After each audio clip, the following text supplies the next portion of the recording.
तो हेलो दोस्तों, स्वागत है आपका मेरे यूट्यूब चैनल पर। और आज हम लोग जो माय फेवरेट आइडियल है उसका चैप्टर 33 को एक्सप्लेन करने जा रहे हैं।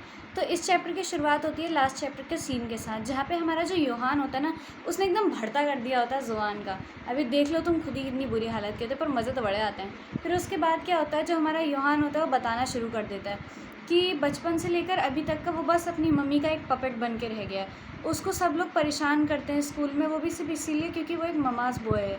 धीरे धीरे समय बीतता गया और उसे इस बात का भनक भी नहीं लगी कि वो कब ऐसा हो गया, वो इतना ज़्यादा कमज़ोर पड़ गया और इतना डम्ब हो गया। उसकी मॉम सोचती है वो बहुत समझदार है, लेकिन क्योंकि वो मॉम के एकदम केयर में बड़ा हुआ होता है तो इसीलिए उसको कुछ भी ऐसा पता नहीं होता है। एक दिन जब वो स्कूल गया तो बता रहा होता है कि मैं जब स्कूल में था तो मुझे उस दिन रियलाइज़ हुआ है कि मैं कितना ज़्यादा डम्ब हो चुका हूँ मॉम के अंडर काम, मतलब मॉम के ज़्यादा केयर में रहने की वजह से। मुझे यही नहीं पता है कि मुझे सोलेशियस बांधना क्यों नहीं आता है। और लिटरली भाई, किसी को सोलेशियस बांधना नहीं आता तो कोई भी भाई बेइज्जती तो होएगी। लेकिन बुली किया गया उसको भी इसी वजह से, ये अच्छा नहीं हुआ। तो वो बता रहा होता है, वो आगे कंटिन्यू करता है और कहता है कि मुझे वो लोग इसलिए बुली करते थे क्योंकि मैं जो था बिल्कुल ही ममाज़ बॉय था, मुझे शू लेसेस बांधने नहीं आते थे। सब लोगों ने मेरा बहुत मजाक उड़ाया कि ये कैसा लड़का है, इसको तो अभी तक का शू लेसेस बांधने भी नहीं आते हैं। मैंने तो आज तक ऐसी कहानियाँ सिर्फ फ़ोन वगैरह में ही देखी हैं, ऐसा वैसा लोग बात कर रहे होते हैं उसके बारे में। तो इसके बाद उसको उसी दिन के बाद से वो जो लड़के थे उन्होंने बुली करना शुरू कर दिया होता है। तो ये सब सुन के जो हमारा योहान होता है ना, ये मतलब लिटरली भाई इतना ज़्यादा सही लग रहा होता है ना योहान, मतलब इतना हंस रहा होता है वो ये सुन के, मतलब हंस भी नहीं रहा होता है, मतलब मन ही मन ऐसा सोच रहा होता है। लेकिन तो वो रो देता है, आंखों से आंसू ही आंसू आ रहे होते हैं। जोआ की बॉडी होती है, हालांकि वो कह रहा होता है कि क्या सच में किसी को शू लेसेस बांधने ना आने की वजह से बुली किया जा सकता है। तो जो योहान को जोहान होता है ना, वो कहता है कि आखिर तुम क्यों हंस रही हो, तुम्ही ने तो मुझसे बोला था कि बताओ करके, अब बता रहा हूँ तो तुम हंस रही हो। फिर उसके बाद जो हमारा योहान होता है वो बहुत अच्छा लड़का है भाई, योहान बहुत अच्छा है, मुझे तो पसंद भी है। फिर उसके बाद जो योहान होता है वो जोहान के पास आता है और खड़ा होकर कहता है मैं तुम्हारी हेल्प करूँगा, मतलब करूँगी क्योंकि मैं तुम्हारी बड़ी बहन जो हूँ। आखिर वो एक लड़का तो कभी कभार भूल जाता है ना कि क्या बोलना है। फिर उसके बाद जो हमारा योहान होता है वो सही सब बोलता है और उसको ट्रेनिंग कराने लगता है, और ऐसी कड़क ट्रेनिंग कराता है ना भाई ये, पर एक ही दिन के लिए कराता है। फिर उसके बाद क्या होता है, वहाँ पे उनकी ट्रेनिंग चालू होती है। वो जोआन से पंचिंग करवा रहा होता है, उसे बॉक्सिंग सिखा रहा होता है, उसको मतलब टायर जैसा होता है ना ट्रक का, वैसा टायर टाइप का खिंचवा रहा होता है और बहुत कुछ करा रहा होता है। फिर भाई मतलब राइटर शायद कंफ्यूज हो गया है, पता नहीं क्या, लेकिन शायद वो भूल गया कि योहान जोआ की बॉडी में, मतलब जो हमारा योहान है उसने जोआ की बॉडी में है, लेकिन जोआ की मूछें और दाढ़ी एकदम लंबी लंबी सीन में, तुम खुद देखो, ये देखो अभी। फिर उसके बाद क्या होता है, जो हमारा योहान होता है वो जोआन से कहता है अब तुम तैयार हो चुके हो। तो जो हमारा जोआन होता है वो कहता है कि शायद मैं भी पूरी तरह तैयार नहीं हुआ हूँ, अभी तो हमने सिर्फ, और उतने में योहान जोआन को चुप करा देता है और कहता है कल हम लोग लड़ाई के लिए जाएंगे। अगला दिन आता है और भाई मतलब योहान और जोआन को जो ऐसी तड़ी आई होती है ना सिर्फ एक दिन की प्रैक्टिस से, वो तो किसी को साल भर में भी नहीं आती है। तो ये लोग सीधे सीधे पहुंच जाते हैं जोआन के स्कूल में, और वहाँ पे क्या होता है, सीधे से जो योहान होता है दरवाज़ा खोलता है, ऊपर जो टेरेस होता है वहाँ का, और कहता है कि यहाँ पे आखिर बॉस कौन है। जब वहाँ पे वो देखता है तो वो एकदम हैरान हो जाता है, मतलब जो हमारा योहान है ना वो थोड़ा अजीब सा बंदा भी है कहीं कहीं। तो वो कहता है वहाँ पे एरियम होती है, पता ही है एरियम ही होती है हर जगह यहाँ पे।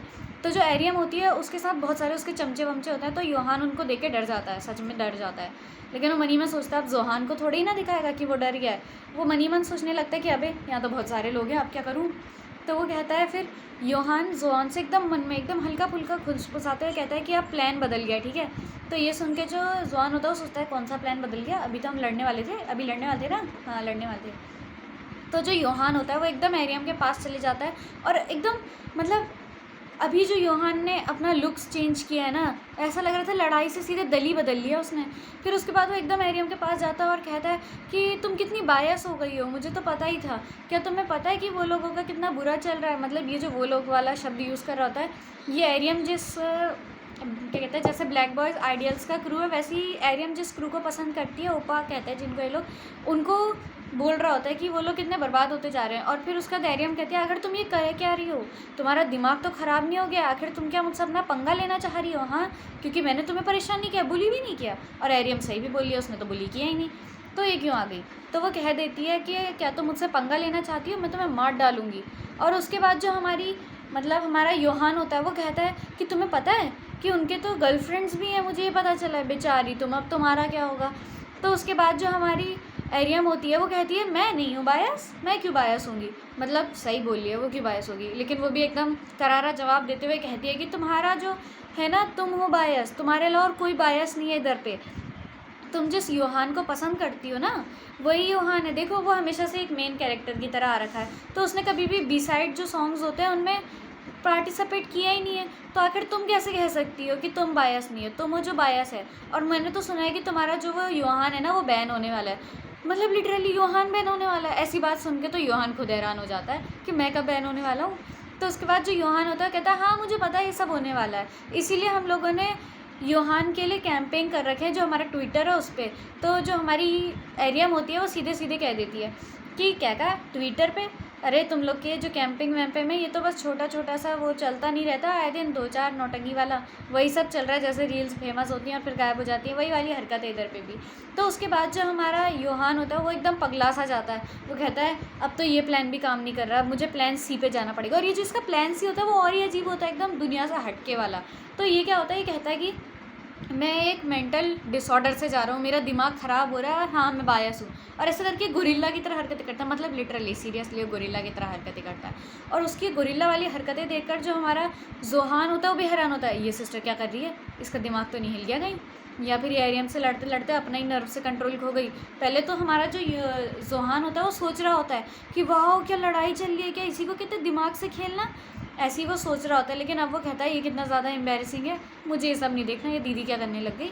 और वहाँ से जो हमारा जोहान है वो जाने लगता है, लेकिन वो याद करता है, उसे लगता है कि पर जो ये दीदी है वो भी तो मेरे लिए कर रही है ना, ऐसे करके वो सोच रहा होता है। तो उसके बाद जो हमारा जोहान होता है वो भी पगला जाता है, मतलब पगलाने की एक्टिंग कर रहा होता है। वो कहता है कि मैं इसी का भाई हूँ, तो मैं भी मेंटल डिसऑर्डर से गुजर रहा हूँ। मतलब ये कोई सेंस तो नहीं बनाता, लेकिन कोई बात नहीं। तो वो कहता है कि मैं इसी का ही भाई हूँ, तो मैं भी मेंटल डिसऑर्डर से जा रहा हूँ, मैं भी पगला गया हूँ, मैं किसी को नहीं छोड़ूंगा। और वो दोनों के दोनों भाई बहन जो होते हैं ना, योहान और जोहान, मतलब जोआ की बात कर रही हूँ वैसे मैं, वो दोनों ही एकदम गोरिल्लास की तरह हरकतें करने लगते हैं। और ये सब देख के जो एरियम और उसके साथी होते हैं उनके शक्ल, मतलब तुम शक्ल देखो यार इनकी, एकदम बेगनी पड़ गई है देख के। वो सोचने लग जाते कि क्या ये दोनों के दोनों ही पागल हैं, मुझे तो ये बात आज तक पता ही नहीं थी।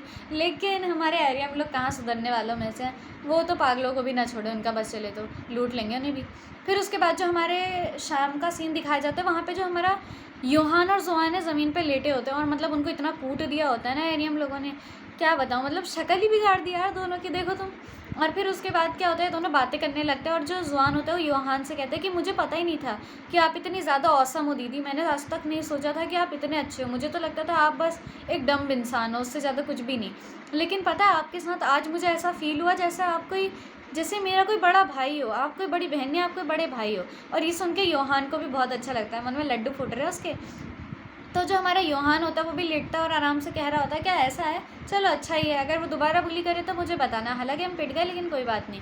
फिर वैसे हंसी मजाक की बातें कर रहे होते हैं कि वहाँ पे जो जोहान की मॉम होती है, यानी कि जोआ की मॉम होती है, वो आ जाती हैं और एकदम गुस्से में आ जाती हैं। जोहान की शक्ल देखो, कहती है कि आखिर तुम दोनों यहाँ पे कर क्या रहे हो इतने टाइम पे, क्योंकि उसको तो जोहान घर पे चाहिए, ममाज बॉय है, आखिर वो बना के रखा है ना उसको, वैसे अभी पढ़ना होगा बेचारे को 12 बजे तक रात के। और ये बात मैंने शायद बताई नहीं, लेकिन जो लाइंस थी पहले की उसमें लिखा भी था कि वो बता रहा होता है कि मुझे रात के 12 बजे तक पढ़ना है, फिर सुबह 6:30 पे उठना है, मुझे क्रैम स्कूल में कोरियन और मैथ्स क्लास लेनी है, वो सब मुझे मॉम बता दी आई हैं, ऐसे करके वो ये भी बताया होता है उसने, मैं बताना भूल गई थी इसलिए भी बता दिया। तो उसके बाद जो हमारी जोहान की मॉम होती है, जोहान का एकदम चेहरा कस के पकड़ लेती हैं और कहती हैं कि आखिर तुम्हारे चेहरे को क्या हो गया। और जैसे ही जोहान, मतलब जो योहान होता है, वो बोलने लगता है कि अरे ये तो, और उतने में जो जोआ की मॉम होती है, जोआ को यानी कि योहान को थप्पड़ मार देती हैं। और योहान भी देख के हैरान होता है कि थप्पड़ मार दिया, मतलब ऐसा कौन करता है। और जो जोहान की मॉम होती हैं वो योहान से कहती है कि तुम्हारी वजह से ये सब हुआ है, तुमने उसके चेहरे की क्या हालत कर दी है, क्या तुम उसकी ज़िंदगी भी अपनी तरह ही बर्बाद कर देना चाहती हो। और ये सब बोला था ना जब उसकी मॉम ने, बिल्कुल अच्छा नहीं लगा। पता है मुझे रीड करने में ही गुस्सा आने लगा था बहुत ज़्यादा, मतलब कोई अपनी बेटी के साथ ऐसा कैसे कर सकता है। बार बार ये बात मेरे दिमाग में आ जा रही है, जोहान को चोट लगी, जोआ ने कुछ किया होगा, मतलब क्या बात है ये, पूछा तक नहीं उसने कि जोआ ने कुछ किया या फिर जोहान को कि कैसे लग गई ना, सीधे जोआ को थप्पड़ मार दिया, तुम ही ने किया होगा, ये अच्छी बात है, कोई नहीं ना, ऐसा ही हुआ। लेकिन फिर उसके बाद क्या होता है, जो हमारा योहान होता है वो सोच में डूब जाता है कि क्या ये सच में जोआ की मॉम है, कहीं जोआ अडॉप्टेड तो नहीं है, लेकिन वो उसकी सगी डॉटर होती है। फिर उसके बाद क्या होता है, ये वाला जो चैप्टर है वो ख़त्म हो जाता है। और क्या होगा, अब अगले चैप्टर में मिलते हैं जो चैप्टर 34, और आगे का चैप्टर और भी मज़ेदार होने वाला है, तो स्टोरी को छोड़ने की सोचना भी मत, ठीक है। आज के लिए इतना ही, बाय बाय।